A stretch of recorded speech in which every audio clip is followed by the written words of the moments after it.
Hi, my name is Kristen Schiewitz, and today I'm going to walk you through how to give an informal reading conference during students' independent reading time. First, we're going to look at the theories that support independent reading. Then we're going to take a look at a framework that can be used to explicitly teach reading strategies. And finally, we're going to look at how a reading conference can help you monitor that students are using those reading strategies as they read independently. By the end of this professional development session, you will be able to explain how the information processing theory relates to independent reading, identify reading strategies to teach in mini lessons, understand how to give an informal reading conference, and teach students how to set reading goals and coach them to achieve these goals. Let's start with a little warm-up. You're going to have 8 minutes to read through the following passage and process it on your own. The title of this passage is Reading Motivation, What the Research Says by Reading Rockets. As you're reading, you may circle the words that you don't understand, underline what you think is important, or write down your thinking in the margins. Be prepared to discuss the passage with your table group. At this point, I would give teachers a few minutes to read through the passage and to go ahead and mark it up on their own. Then they'll share with the people sitting at their table.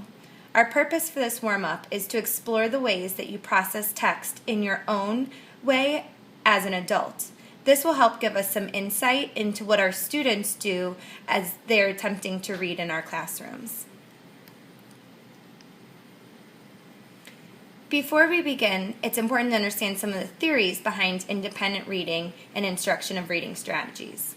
The first theory we're going to take a look at is the information processing theory, which we just utilized during our warm-up.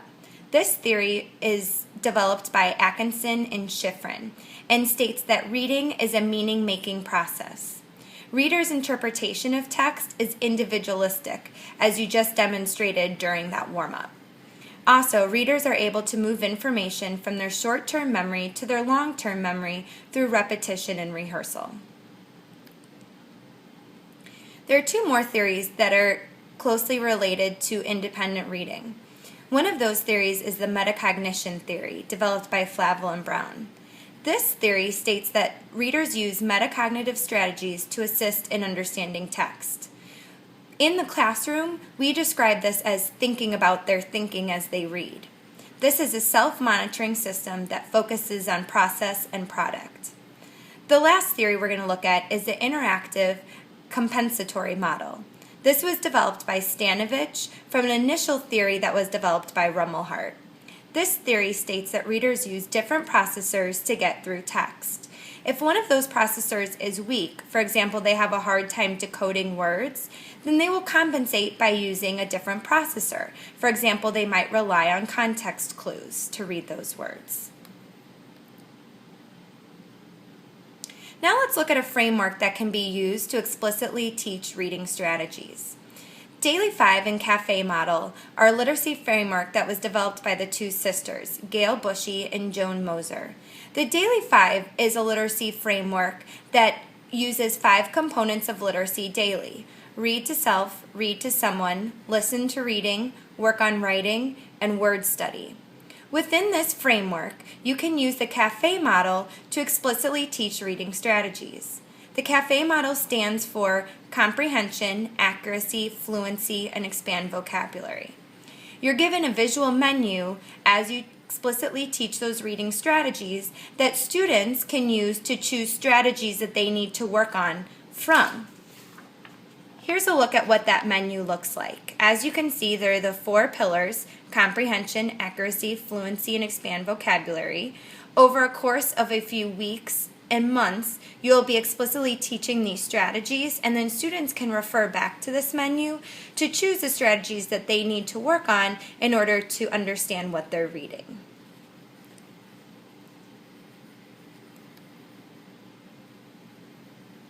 Now that we know what students are attempting to do as they read independently within your classroom, why is it important that we give these reading conferences?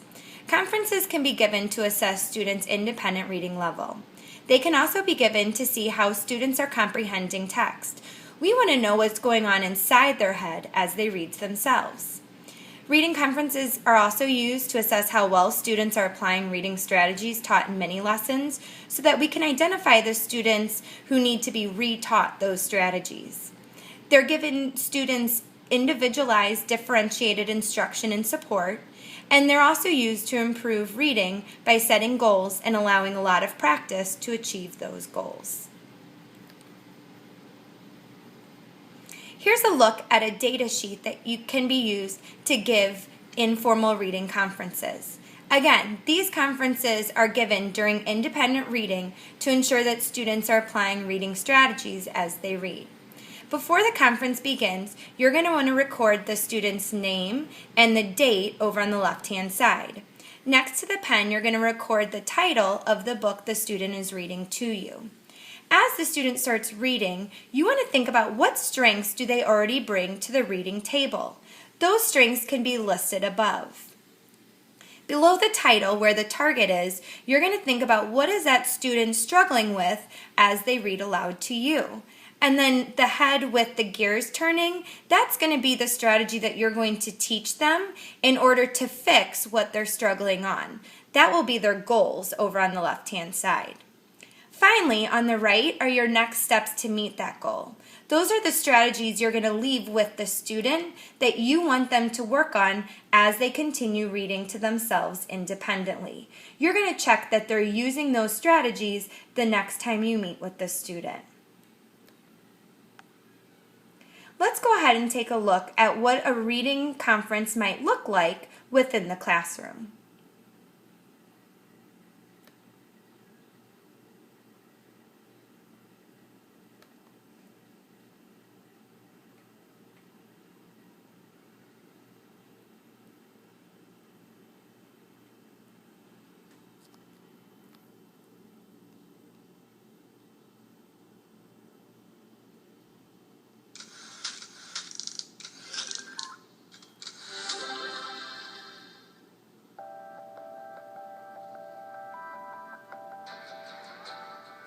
If you have harder books, then you really have to focus on what you're reading.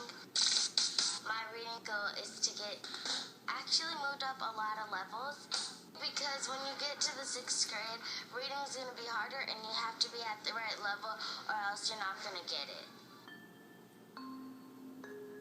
With reading, we've been working on predicting what's going to happen, or what do you think is going to happen, or like theories. We're kind of like focusing on staying in like the moment and like being able like to just read and knowing what you're reading. So what do you think's gonna happen? That they're gonna end up becoming friends and maybe switch places because the title is switched. Because they look so much alike. You think they're gonna switch personalities? All you really have to do is kind of like think about what you read instead of like just reading through. Like sometimes I just take a moment off reading and just think about what I read instead of just reading and then forgetting. She's gonna be the gone one and she's gonna try out being the perfect one. Great theory. All right. Read the yellow pen. As she could. The principal had said that Miss Barnett, her PE teacher, was also the cheerleading coach. Olivia wanted to make a stellar first impression. You're not wearing Steeler mean? like she wanted to be like a good first impression. Yeah, you're exactly right. That's what that word means, but you didn't say it right. So look at this. The word you said was this. Stellar. E. There's the E part. What that says is Stellar. there it is. Those two L's will always, any two double letter will always make the vowel before it a short sound. And if there's an I there, it would be Steve. No, step. what's the short sound for I? Step. Stellar. It, like big, Oh. pig. Oh. It. How about an O? Staller. Collar. Good. If it was a Well, I really understand my book, but I have trouble with reading through all the harder words. So he was talking to me about the double words, the double letters, and how they make the vowel sound Short. So it'd be Stuller. Stellar. How about an A? Stellar. Yeah, exactly. Any double letter will always make the vowel be a short sound. Okay, so just look for those double letters. Go. You're not wearing socks, Mr. Baby. Yes, There but it is again. Double letters. a boat. So those two B's make the A sound like what? Abbott. Ab. Boat. Ot. Abbott. Abbott. Miss Abbott. Miss Barnett said Sterling less than 7 minutes later. Olivia had barely had Nice fix. barely had a chance to introduce herself. This is a physical education class, young lady. How can you receive a physical education if your feet are not properly attired? What do you think about her? What do you know about Miss Barnett? That she's kind of mean. Yeah, she's a little tough, huh? You gotta wear the right clothes. That's what attired means. Right clothes on. Thanks for PE. Okay, keep going. I want you to really pay attention to saying the words correctly. Okay, and if any of them you can't pronounce, ask him before you move on, okay? Because I really want you to work on pronouncing the words right. Because your sense of meaning is beautiful. I just want to get those words right now. Okay? Good job.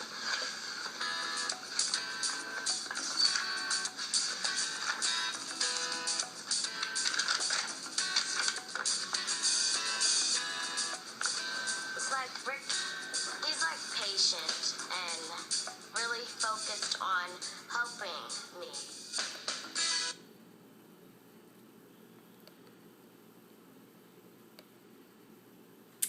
If I were to have filled out a data sheet as Amori was reading, this might be what it might look like.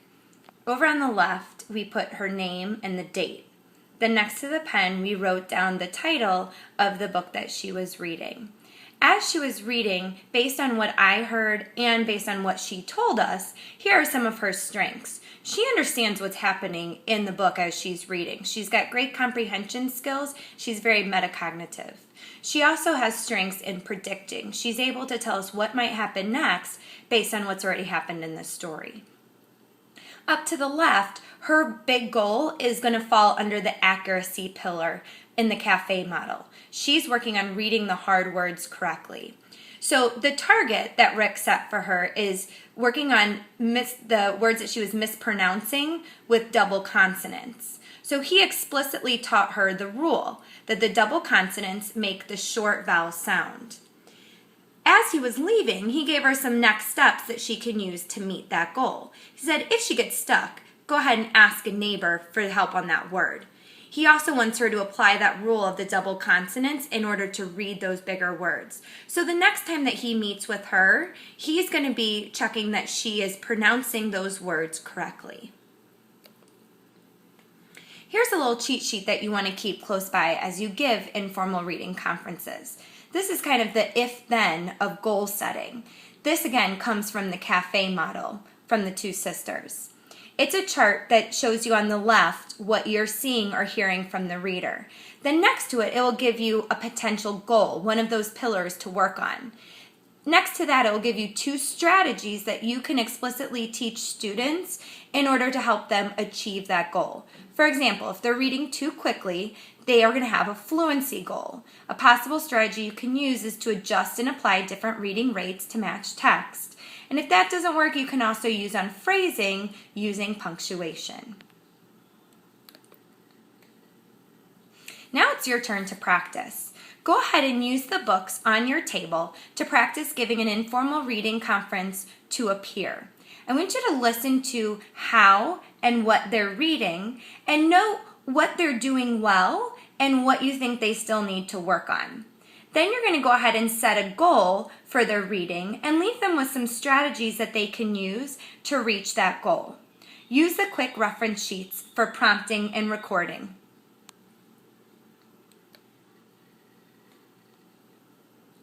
Now that you know the theories behind independent reading and have been given a framework to give an informal reading conference, I'm hoping that you feel confident in using this tool within your classroom. In closing today, I want to see how comfortable you feel in running reading conferences within your room. Here's your exit slip. Please place your sticky note on the colored continuum based on your level of comfort in giving an informal reading conference. The red means help, I can't do it yet. Yellow means I'm starting to understand the process but could use a little more practice. Green means I got it, I am ready to go. Thank you for your participation in our professional development session today.